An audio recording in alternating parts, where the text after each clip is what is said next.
पर्यटन की अपनी ही खुशबू है। सुंदर पत्नी और 2 बच्चे उसके साथ थे। सभी बहुत खुश थे। मैंने पूछा कहाँ-कहाँ घूम आए? वह बोला अजमेर से माउंट आबू निकल गए थे, वहाँ से उदयपुर गए और फिर वहाँ से यहाँ आ गए। क्या अच्छा लगा। माउंट आबू सुंदर है, ठंडा भी है पर उदयपुर बहुत सुंदर है। उदयपुर में ऐसा क्या है? वह बोला। यह कहना कठिन है, पर है बहुत सुंदर। हम तो बाद में भी आएंगे। उसके दोनों बच्चे एक साथ बोले। ट्रेन आने में देर थी। ये लोग उदयपुर से चेतक एक्सप्रेस से जयपुर आ गए थे। यह शहर राजस्थान की राजधानी है। मैं इसी राज्य के जैसलमेर का रहने वाला हूँ। हम लोग वेटिंग रूम में अपनी अपनी गाड़ी की प्रतीक्षा कर रहे थे। पास में ही रफीक भाई बैठे थे। वे जौनपुर के रहने वाले हैं। अपनी छोटी लड़की के साथ हैंडीक्राफ्ट का सामान खरीदने आए यहाँ थे। लगभग 20 लोगों का उनका ग्रुप है। उनकी गाड़ी जोधपुर से आती है। उनका टिकट वेटिंग में है। वह कन्फर्म होगा या नहीं, यह पता करने के लिए वे परेशान थे। चार्ट बहुत दूर लगा हुआ था। वहां जाना, उसे पढ़ना रफीक के लिए कठिन था। भाषा की दिक्कत है। रेलवे के अधिकारी यही जानते हैं कि जनता की भाषा अंग्रेजी हो गई है, जबकि कंप्यूटर पर हिंदी के फॉन्ट भी है। पर जैसी सरकार की इच्छा वैसी सर्वोपरि है। हमने रफीक भाई से जानना चाहा। जौनपुर तो बनारस के पास है। हाँ, हम लोग बनारस होते हुए भी आए हैं। ऐसी वेटिंग रूम में हैं। मैं उन्हें पाकर कुछ चकित था। सच मानो मेरी मध्यवर्गीय सोच कुछ आशंकित थी। इतनी दूर से ये आए हैं। ऐसी का टिकट लेकर चलना क्या आसान है? पर मैं कुछ कह पाता कि शराफत बोल उठे। अजमेर में इस बार लोग बहुत दूर दूर से आए। हाँ, पर अजमेर में इंतज़ाम तो पहले से अच्छा हो गया। हाँ, इंतज़ाम तो पहले जैसा ही है। जगह की कमी है और ज़ायरीन बढ़ते जा रहे हैं। हम तो जयपुर से ही बड़ी गाड़ी लेकर आए थे। वैसे जयपुर ज़्यादा रुकना हुआ। सामान भी खरीदा, घूमे भी खूब। गर्मी तो है, बच्चों को छुट्टियाँ अभी ही मिलती है। जयपुर में क्या अच्छा लगा? जयपुर शहर खूबसूरत है। आमेर का किला सुंदर है। यहाँ के बाजार अच्छे हैं। नकली जेवरात बहुत अच्छे हैं। रफीक भाई, आपका जौनपुर तो ऐतिहासिक है। मैंने उसकी ओर देखते हुए पूछा। हाँ, आप कभी आइए। बहुत बड़ी मस्जिद है। वह बहुत पुराना शहर है। वहाँ भी सरकार ने विकास तो किया ही होगा। विकास आम आदमी का रंग यहाँ हाथ रखते ही गर्म हो जाती है। रोज कुआं खोदते हैं, रोज पानी पीते हैं। वहाँ तो हैंडलूम का जोर था, अब नहीं है। ब्यूटी पार्लर, मोबाइल शॉप और दारू की दुकानें, ये नए बिजनेस हैं, तेजी से बढ़ भी रहे हैं। आप पहले करते थे, अब बंद हो गए हैं। आपके राज्य के संगानेर से हम माल ले आते हैं। संगानेर में माल गुजरात की मिलों से आता है। हैंडीक्राफ्ट अभी आपके यहाँ है। हमारे यहाँ अतीत की बात हो गई है। एक नया बिजनेस हमारे यहाँ चला है। वह तेजी से फैल भी रहा है। वह क्या? चिकन का चिकन जो कपड़े पर होता है। कुर्ते तो लखनऊ से आते हैं। वह नहीं जनाब।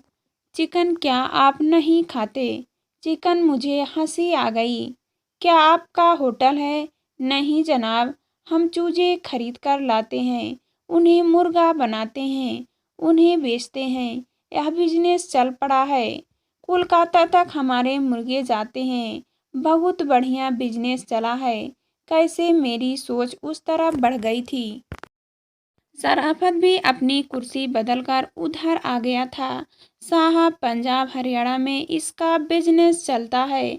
वहाँ ऑटोमेटिक प्लांट है। सब काम मशीन से होता है। वहाँ से चूजे आ जाते हैं, हमें नहीं जाना पड़ता।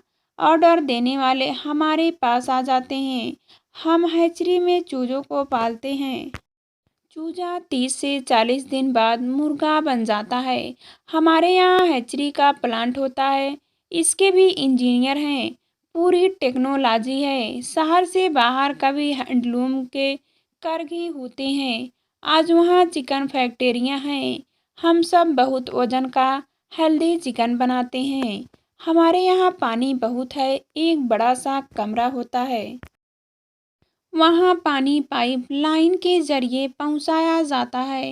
एक एक बूंद पानी टपकता है। नीचे दाना रखा होता है। दाना गोरखपुर से आता है। तापक्रम एक सा रखा जाता है। चूजे दाना खा खा कर मुर्गा बन जाते हैं। 30 से 40 दिन के बाद चूजा मुर्गा बनकर बिकने को भेजा जाता है। यह बहुत बड़ा बिजनेस है।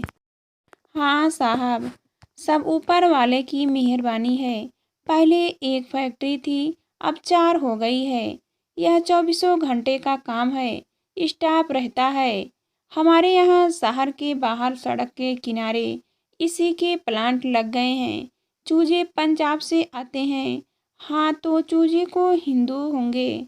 क्या हिंदू लोग यह व्यापार करते हैं? हाँ, चूजे तो चूजे हैं। उनकी क्या जात? रफीक भाई हंसे।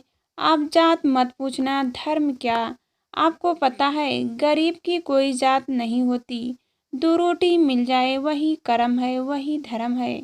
चूजों का धर्म तो मुर्गा बनना है और मुर्गे को काटना है, चिकन बनाना है।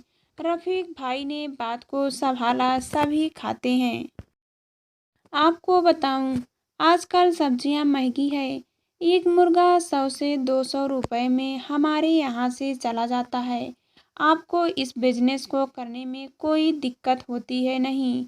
जो चूजे लाते हैं वो ऑर्डर ले जाते हैं। चिकन वाले आते हैं वह चिकन ले जाते हैं और ऑर्डर दे जाते हैं। बस यही तकनीक है। चूजों के एक्सपर्ट भी आते हैं। वे चूजों को देखते हैं। उनका वजन भी लिया जाता है। ये चूजे लड़ते नहीं हैं।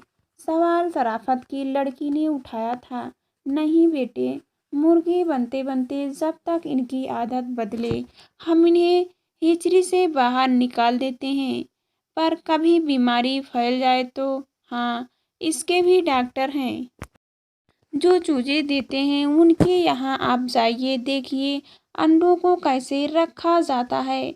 वहाँ बहुत साफ सफाई रहती है। हम लोग देखकर आए थे। अब तो हरियाणा में भी यह काम चल रहा है। अच्छा, यह तो एक धार्मिक स्वभाव है। अंडा मुर्गी ने दिया, हिंदू ने चूजा बनाया, आपने मुर्गा बनाया, सबने मिलकर खाया। पर आप तो खाते नहीं। रफीक भाई ने टोका। मेरी बात मानिए। इन चूजों को कलगी वाला मुर्गा मत बनाएं। लड़ लड़कर शहरी लोगों की नींद खराब कर देगा। मैंने कहा और फिर पूछा, नई सरकार जो आई है क्या इससे कुछ उम्मीद है? नहीं, क्योंकि उसने तो अभी तक इसे उद्योग ही नहीं माना। हमारा बिजनेस जो फूल फूल रहा है उससे जनता का योगदान है। यह बात दूसरी है कि आपके राजस्थान में कोचिंग उद्योग चल पड़ा है। औद्योगिक विकास एवं निवेश निगम यानी रुको की जमीनें, यहाँ कभी उद्योग धंधे चल रहे थे। वहाँ खूब कोचिंग संस्थान चल रहे थे। मैं भी अपने बच्चों को दाखिला दिलाने आया था। लाख रुपए लग गया। आपकी सरकार अच्छी है। यहाँ कोचिंग भी उद्योग बन गया है। हमारे यहाँ पुरानी सरकार का तो काफ़ी समय खाली ज़मीनों पर हाथी की मूर्तियाँ लगाने में ही चल गया। तो नई सरकार अच्छी होगी। यह तो चिकन खाती है। खाती तो पुरानी वाली भी थी। आपने तो चिकन का स्वाद लिया ही नहीं। एक बार इसका स्वाद मुँह लग गया तो फिर इसकी आदत छूटती नहीं। किचन और घूस यानी रिश्वत खाने की आदत लगने में बात छूटती नहीं। जानते हैं, हम सब सरकारी दफ्तर जाते हैं, लोग कहते हैं मुर्गा आया है। मुर्गा तो धर्मनिरपेक्ष है। आप बुरा मत मानना साहब, हमारे यहाँ ब्राह्मण सबसे बड़े किचन के ग्राहक हैं। अब आप ही देखिए, एक बार जो मनरेगा की काम करने जाता है उसे वहाँ बगैर काम के ही पैसे मिलते हैं, फिर वह हमारे यहाँ काम के लायक नहीं रहता। आप आइए देखिए, वह अपने घर का काम भी नहीं कर पाता। नतीजन इस बार फसल को भी नुकसान पहुँचा है। मोबाइल और शराब, यही दोनों चीज़ें विकास का पैमाना है। हम अपने बच्चों को इन बीमारियों से बचा लें, हमें यही चिंता रहती है। हाँ, तभी तो सभी हमें चूजे से मुर्गा बनाने चले जा रहे हैं। पास बैठे शरीफ भाई अचानक बोल पड़े, चूजे मुर्गा फिर चिकन, उनका पेट भरता नहीं, कितना खाएंगे? पता नहीं, इतना चिकन तो अंग्रेजों ने भी नहीं खाया था। लगता है कि हमारे यहाँ के लोगों का पेट बहुत बड़ा है। इंसान का पेट मुर्गा क्या हाथी हजम कर जाए, फिर भी डकार ना आए। आज़ादी के बाद खाने की भूख बहुत बढ़ जाती है। मैंने भी भारतीय की नब्ज का बखान किया। हमारे शहर के एक भ्रष्टाचारी का पेट देखा है। पीछे से आवाज़ आई, पर राजधानी में अब 50 ऐसे नए भ्रष्टाचारी आ गए हैं। इनके पेट में सागर भी समा जाए। सुना है स्पेक्ट्रम की आकाश में मिल्कियत होती है, कोयला धरती की, वह सब भी हजम हो गया। हम तो गरीब नागरिक हैं। शरीफ भाई सामान समेटते हुए बोले। फिर थोड़ा रुक कर वे बोले, हुजूर आप तो पढ़े लिखे हैं, पर कम से कम शरीफ भाई की बात पर सोचे कि हम कब तक दाना पानी चाह में चूजे से चिकन ही बनते रहेंगे। सामने टीवी स्क्रीन पर टेनर आने का समय हो गया था। रफीक भाई दुआ सलाम कर अपनी बेटी का हाथ पकड़े बनारस वाली ट्रेन की तरफ बढ़ गए।